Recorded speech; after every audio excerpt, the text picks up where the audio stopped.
G'day everyone, welcome back to episode 2 of this sharpening episode or series. I've got the arbor running less than a thou run out on the boss that the saw actually sits on, which is fairly important. Now these blades were sharpened by somebody else, and I'm not just being gripey about that, but they came back with the bosses all covered in crap, so they obviously couldn't clamp them up right. And also I noticed that every now and again I come across a high tooth, and that to me indicates there could have been shite on the indexing finger inside the gullet, and it's something you've got to be fairly careful of, because if you don't have the saw blade reasonably clean, you get the shite in there, it upsets your indexing. But the saws are appearing to be further out of round than a run out on my arbor, so I'm starting to put a question mark up. Is it in my rig or is it in the previous rig? I'll put the power back on again. Sorry, make a whole lot of noise. No noise, no sparks, like can't have it both ways. I'll bring him in a little bit closer. I'm using a short indexer underneath, which is contrary to what I normally do. And I've got the saw on back to front to what I normally have, and I'm grinding off the cutting edge, which is contrary to what I believe. But I've got to say, this appears to be indexing better. There's less stress on me because the saw blade's being pushed down onto the indexer, but whether it's giving the customer the best value, I don't know. I'll do this second saw and then I'll do a as close as I can inspection to see if there's any frittering or burr forming on the front of the edge. I don't like that whatsoever, but zoom you in a little bit closer. I hope I don't get my skinny bun. That should be about close enough to give you an idea of what's happening. I'll make some noise and we'll get going.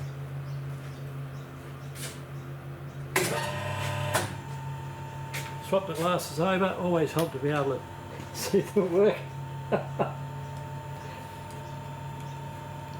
These don't want to go to work. Okay, I've done a preliminary run around. I think there's about less than a thou run out.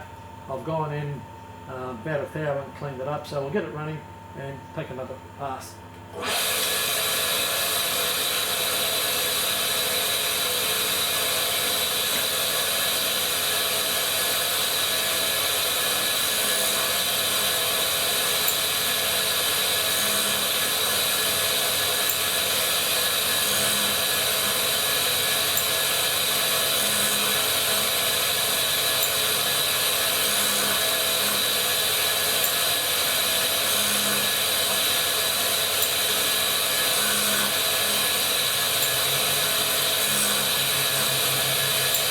5 seems to be running quite smooth.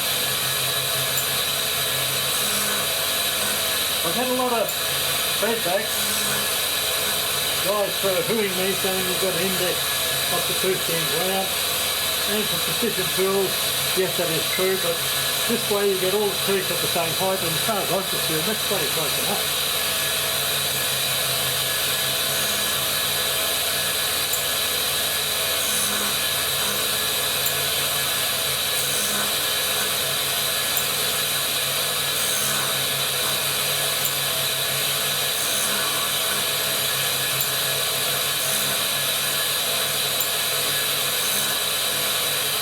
So it's going on fairly steady.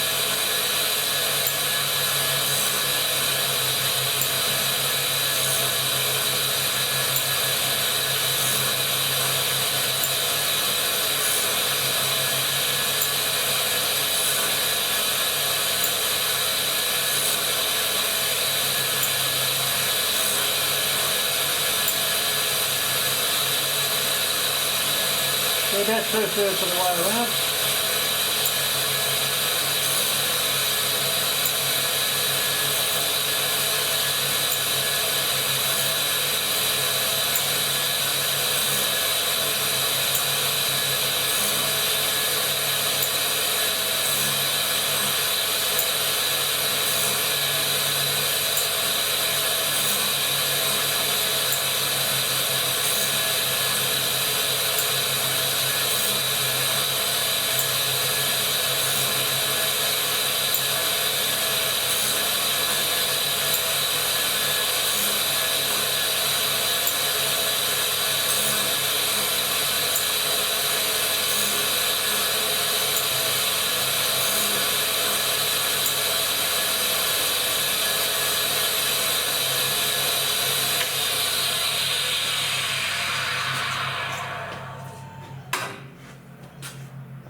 Well, here's something I hadn't expected, and I'll try and get my head back in the photo while I talk to you.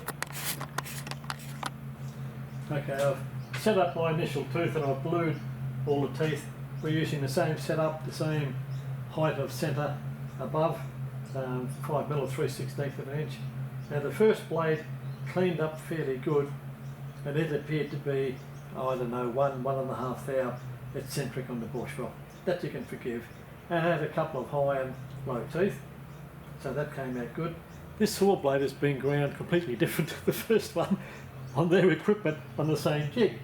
Now, I used a felt pen, not a Sharpie, we're not in America. Used a felt pen to blacken all the teeth, and now it's appearing that this tooth, this saw was ground with substantially less clearance than the other one, and not the whole tooth is coming up right. Behind the cutting edge is coming up, still inked. You'd think the same sharpener, same setup, same equipment, the result would be the same, but it's not. I'm scratching my head. Okay, I'll go through and finish this saw off camera because we've got another 3 saws to go, and we'll try and see if there's any difference in all of them. But to see such a profound difference in 2 saws done by the same firm on the same gear, now that is very, very unusual. Okay, I'll finish this one off and I'll bring you in on the next one. Okay fellas, with the workshop lights it's a little bit hard to discern what I'm talking about, but I'll see if I can find a pointer. This will have to do. You can now see the full facet as ground. Grinding off the cutting edge, well, my finger doesn't perceive any burr there, but being good quality Australian made high-speed steel tooling, I wouldn't expect any there, and it does grind very consistently. And surprisingly, I'm using a not a Whitetail Ox, I think that's a 54A. It's an orange wheel, which is usually a little bit harder. That grade was reserved for some Norton surface grinding wheels many years ago in K grade, I think, which is a little bit harder.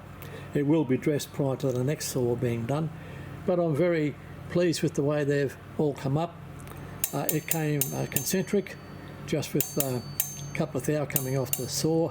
It had a couple of high teeth, and by high I mean I had to take probably 1.5 thou off them to bring them back to the same height as all the others, so I scratched my head. And I had a couple of low teeth that cleaned up a lot easier, but they still cleaned up fully. And I believe in taking a minimum amount off a cutting tool to bring it back to operating condition. So yeah, I'll pass that back into service. Yep, all of the teeth have got a bright and shiny piece right behind the cutting edge, which is all you need.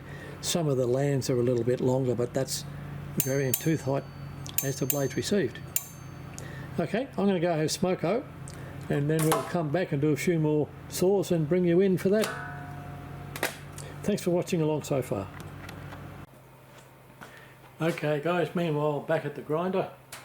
I'm doing a little bit more with the saw blades now. I'm doing a much better check in the gullets. Luckily with this one I picked quite a big piece of swarf in there that wouldn't give me grief. They should clean it before they send it to me. Once again, very uneven teeth ground from the other guys. And I came across a case where 2 teeth were about 2 thou higher than the adjacent teeth, and scratched my head. Do you miss grinding them? Like, how does that happen? But they've all come up reasonably well.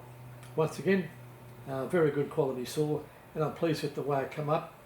So far, doing this way, even though it goes against the information I have, it seems to bring up a reasonably sharp edge, and it's not fritted at all, even though it's a relatively hard wheel. I just wonder how you would go with a cheaper quality cutting tool. That could be a great big question mark. One great big no-no the previous guys had written across the saw blade underneath where the clamping flanges go, so the wheel would have had a little bit of wobble. And just to check that, I put my DTI up on it, and there's about 1.5 to 2 thou sideways run out, and from what I'm grinding, that won't matter. A rat's behind, it'll come out quite good. So one more to go. I'll bring you in and finish it when I put the last blade on. It's a bit of an odd blade. It's been radiused one side, and this operation doesn't require that. So I quizzed a customer, and he said, well, I don't use it anywhere near that area and it might give slightly better life, so he just wants me to top what I can and not take it down to the end of the radius, which will make it quite an easy grind. Okay, I'll call you back when it's all finished. G'day, back again. Just finished the last saw blade and come across something else you've got to keep an eye open for. This has been quite a good series. Around the periphery of the clamping area there was quite a big pickup spot, a galling incident I suppose you'd call it, and you could just feel it with your finger where the saw blade had turned inside the clamping washer, and it looks like the clamping washer might have been a bit harder than the saw. Anyway, the saw's picked up, had a big gall there, and I just judiciously stoned it out with the hand stone, managed to get rid of it, and there was also a burr around the other side, I would say from the same incident. All in all, they ground up reasonably well, and even though the grinding wheel I used was a fairly hard grade, the finish is just, it's exceptional. So, yep, I'm satisfied with this on this particular grinder.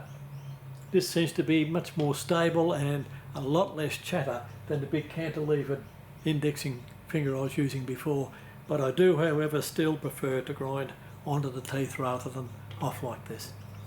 So that's all for now. I've got a bit of cleaning up to do, got shite everywhere. I'm thinking of starting a series on tool and cutter grinding, and yes, we will have to start off with baby talk. A lot of guys know nothing about the structure of abrasive wheels, that's for sure. Is there any interest out there? I'd hate to put a course together, paginate it and index it and get it all in line, and I have a lot of information that I've borrowed from other people over the years that I can put together into charts and tables, but I can't do it unless there's some benefit for me, of course. For God's sake, I'm retired now. Okay guys, if you haven't already, please like and subscribe, and all the best to you for the coming week. Bye.